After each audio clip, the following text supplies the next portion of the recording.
यह कहानी है रतनपुर में रहने वाले विष्णु की। गरीबी ने हाथ तोड़ रखे थे, पर फिर भी वह खुश था।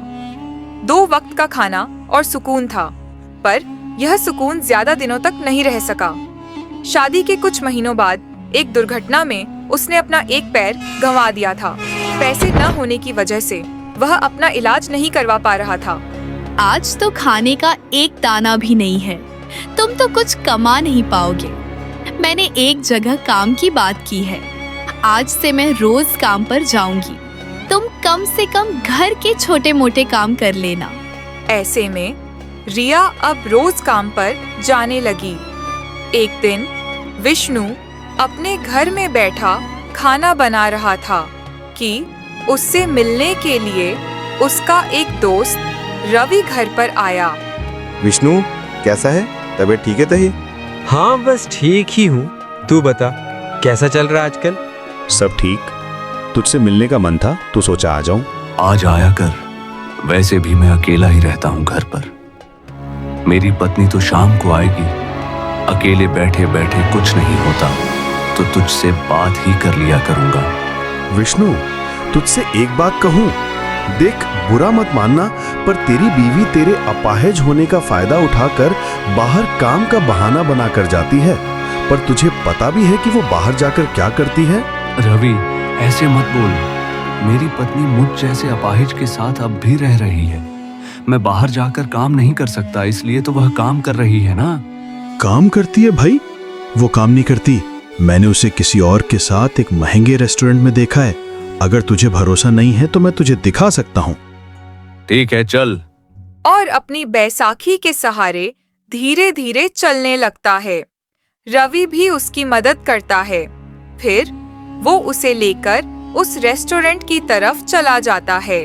थोड़ी देर में रिया एक महंगी कार से बाहर निकलती है, एक सूट पहने आदमी के साथ हंसते हुए। यह आदमी ब्रजेश था। विष्णु सामने आया। वह गुस्से से उसे घूर रहा था। आप यहाँ क्या कर रहे हैं? अच्छा, तुम हो रिया के पति? हाँ, बताया था उसने।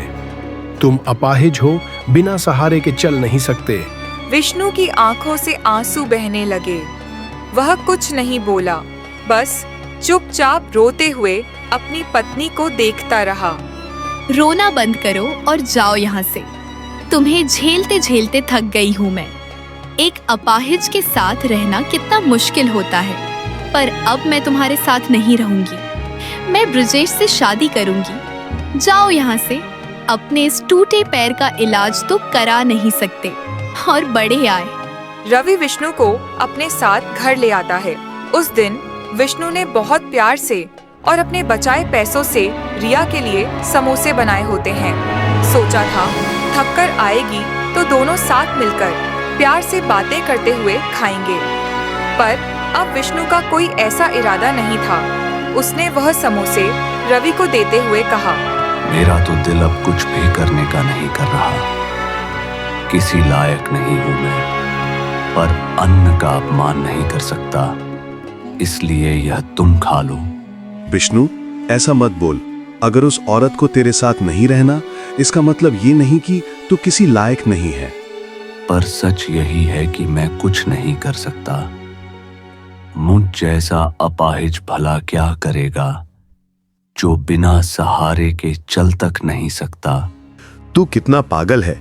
इतना अच्छा हुनर है तेरे पास, जादू है तेरे हाथों में, और तू कहता है कि तू किसी लायक नहीं है। क्या मतलब?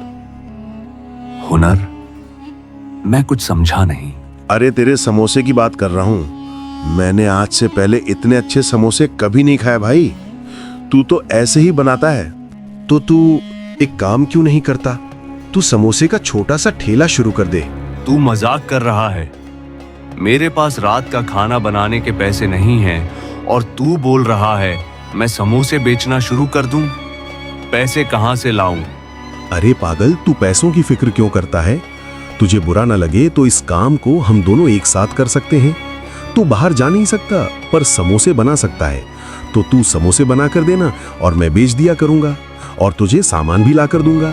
विष्णु उसकी बात सुन बहुत खुश हो जाता है।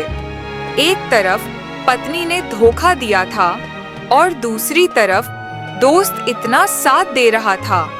मैं अभी बाजार जाकर तेरे लिए सामान लेकर आता हूँ। हम कल से ही ये काम शुरू करेंगे, ठीक है? ठीक है। रवि बाजार से सामान लाता है और अगले दिन सुबह 100 समोसे तैयार कर देता है।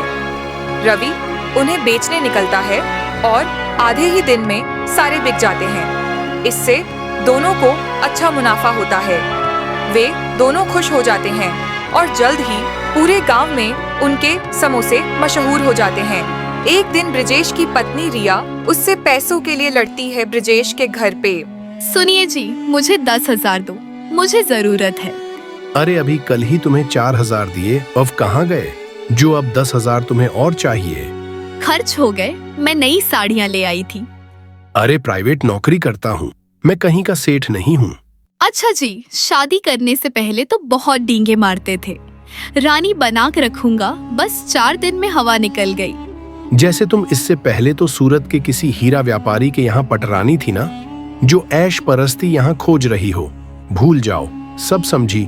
1 रुपया नहीं दूंगा अब। ऐसे कैसे नहीं दोगे? शादी करके लाए हो, खर्चे तो उठाने पड़ेंगे। ब्रिजेश गुस्से में परेशान होकर चला जाता है। उसके बाद आए दिन रिया और ब्रिजेश की लड़ाई होने लगती है। ब्रिजेश शराब पीने का आदी है और अपनी पत्नी से परेशान रहता है। वह विष्णु की सफलता से जलता है और सोचता है कि अगर मैं समोसे का धंधा शुरू कर दूं, तो उसकी कमाई से मेरी पत्नी की जरूरतें पूरी हो जाएंगी। अगले दिन जब रवि समोसे बेचने निकलता है तो ब्रिजेश चुपचाप विष्णु के घर में घुस जाता है। वह देखता है कि विष्णु शाम के लिए समोसे तल रहा है। मौका पाकर ब्रिजेश चटनी में फिनाइल की बोतल मिला देता है ताकि विष्णु का धंधा बंद हो जाए और वह खुद समोसे बेच सके। शाम को रवि घर आता है और समोसे तचने निकलता है। तुरंत ही एक आदमी स्कूल के बच्चों की पार्टी के लिए 50 समोसे खरीद लेता है। कुछ ही देर बाद वही आदमी और 2 पुलिस वाले विष्णु के घर आते हैं। आदमी बताता है कि समोसे खाने की वजह से सभी बच्चे बीमार पड़ गए। पुलिस विष्णु और रवि को थाने चलने को कहती है। रवि पुलिस को समझाता है कि अपाहिज है और वे ऐसा काम क्यों करेंगे।